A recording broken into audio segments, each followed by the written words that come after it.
Hello and welcome. अगला question है हमारे पास, discuss the law relating to restraint of legal proceedings under the contract act.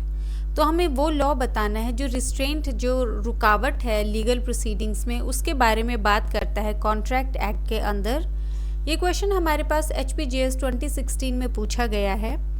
Answer हम start करेंगे introduction से। इंट्रोडक्शन में आ गया हमारे पास सेक्शन 28 प्रोवाइड करता है कि जो अग्रीमेंट्स हैं रिस्ट्रेंट में लीगल प्रोसीडिंग्स के, वो जो हैं वो वॉइड हैं। तो 28 हमारे पास एक सिंपल लाइन बताता है कि जो अग्रीमेंट्स हैं इन रिस्ट्रेंट ऑफ लीगल प्रोसीडिंग्स वो हमारे पास वॉइड हैं।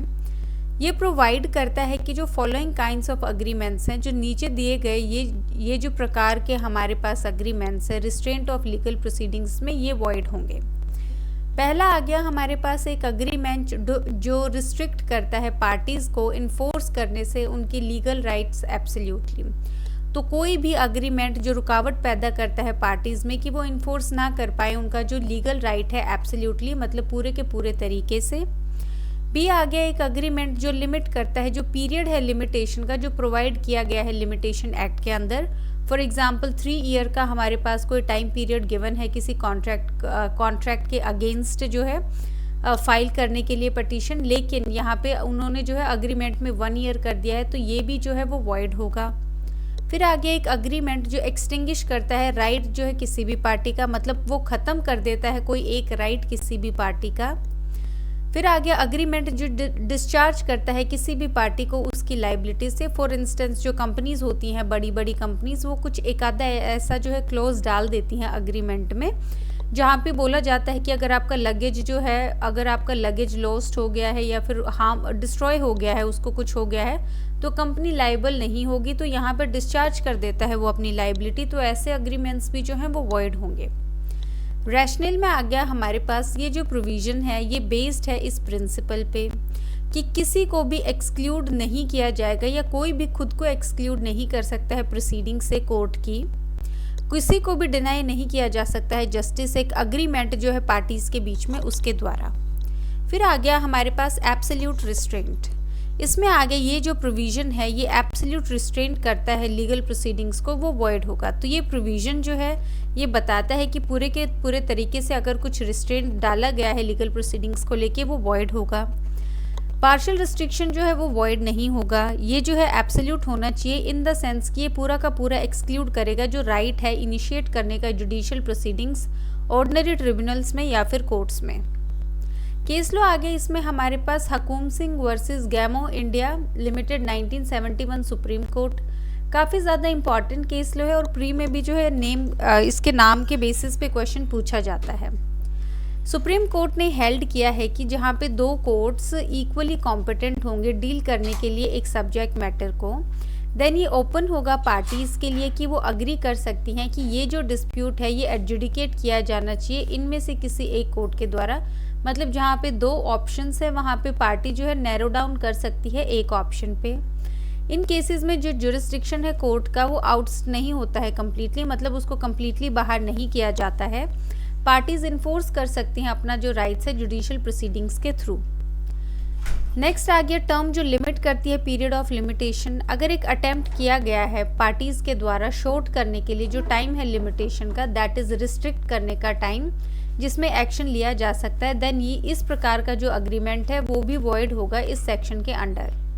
फॉर एग्जाम्पल लिमिटेशन एक्ट में प्रोवाइड करता है 3 साल का जो लिमिटेशन पीरियड है एक पर्टिकुलर कॉज ऑफ एक्शन के लिए, और पार्टीज अग्री करती हैं कि कोई भी एक्शन जो है वो नहीं लिया जाएगा 2 साल की जो है एक्सपायरी के बाद, तो ये जो अग्रीमेंट है ये वॉइड होगा इस प्रोविजन के अंडर। फिर आ गया हमारे पास एक्सेप्शंस टू सेक्शन 28। इसमें आ गया एक्सेप्शंस जो है अग्रीमेंट के इन रिस्ट्रेंट ऑफ लीगल प्रोसीडिंग्स वो प्रोवाइड किए गए हैं अंडर सेक्शन 28।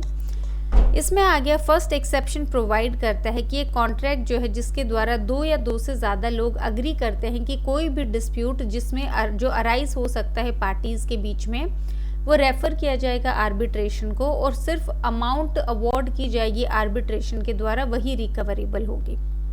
ये जो एक्सेप्शन है ये रेंडर नहीं करता है वॉइड अग्रीमेंट को जिसमें 2 या 2 से ज़्यादा पर्सन अग्री करते हैं कि कोई भी डिस्प्यूट अगर अराइज होगा पार्टीज़ के बीच में तो रेफ़र किया जाएगा आर्बिट्रेशन को। हाउ एवर जो राइट है प्रोसीड करने का अगेंस्ट आर्बिट्रेटर्स अवार्ड वो एक्सक्लूड जो है वो नहीं किया जा सकता कोर्ट के द्वारा। तो पहली एक्सेप्शन है हमारे पास, यहाँ पे आप हेडिंग भी डाल सकते हैं आर्बिट्रेशन की। पहली एक्सेप्शन है आर्बिट्रेशन की जो है हमारे पास एक्सेप्शन कि अगर कोई भी डिस्प्यूट अग्रीमेंट है कि ये डिस्प्यूट जो है रेफ़र किया जाएगा आर्बिट्रेशन को, तो वहाँ पे कोई यहाँ पे अग्रीमेंट वॉइड नहीं होगा, ना ही इन रिस्ट्रेंट होगा लीगल प्रोसीडिंग्स के। सेकेंड एक्सेप्शन प्रोवाइड करता है कि कॉन्ट्रैक्ट्स जो है रेफ़र करने के लिए आर्बिट्रेशन क्वेश्चंस को दैट हैव ऑलरेडी अराइजन वो जो है वो वैलिड होंगे।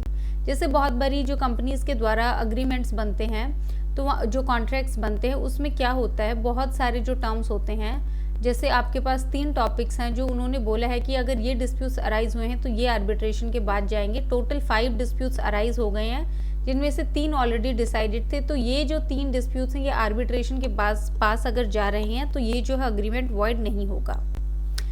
कंक्लूजन में जो है हम 2 अमेंडमेंट्स को डिस्कस करेंगे। पहले हम डिस्कस करेंगे अमेंडमेंट एक्ट 1997 की।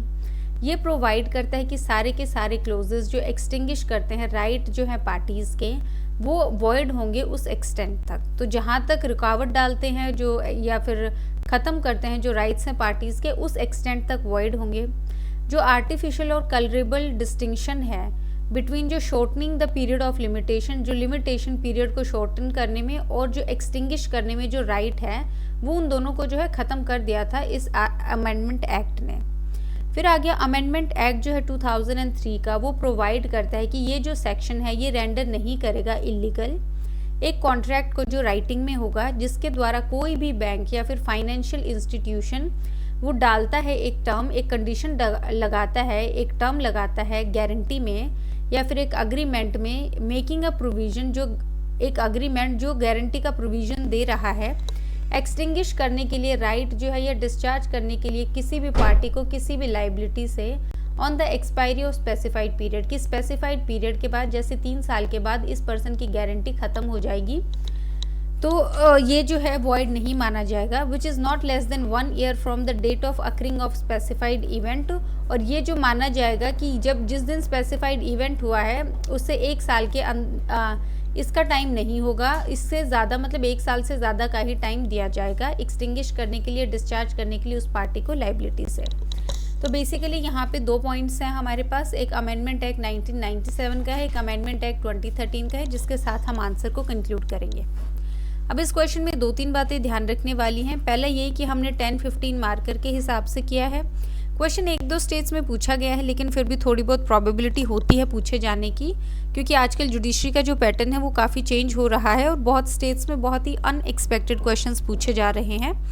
तो आप जो है इसको थोड़ा सा प्रिपेयर्ड रखें। अगर ये 5 मार्क्स में आता है आप कट शॉर्ट करेंगे, 5 मार्क्स में आप इंट्रो सेम रखेंगे, रैशनल भी हमारे पास 2 लाइन का है आप सेम रखेंगे, एब्सोल्यूट रिस्ट्रेंट में भी आप जो है ये पैरा लिखेंगे, प्लस केस लॉ आपको एक ऐड ज़रूर करना है तो आप ये वाला केस लॉ ऐड करेंगे।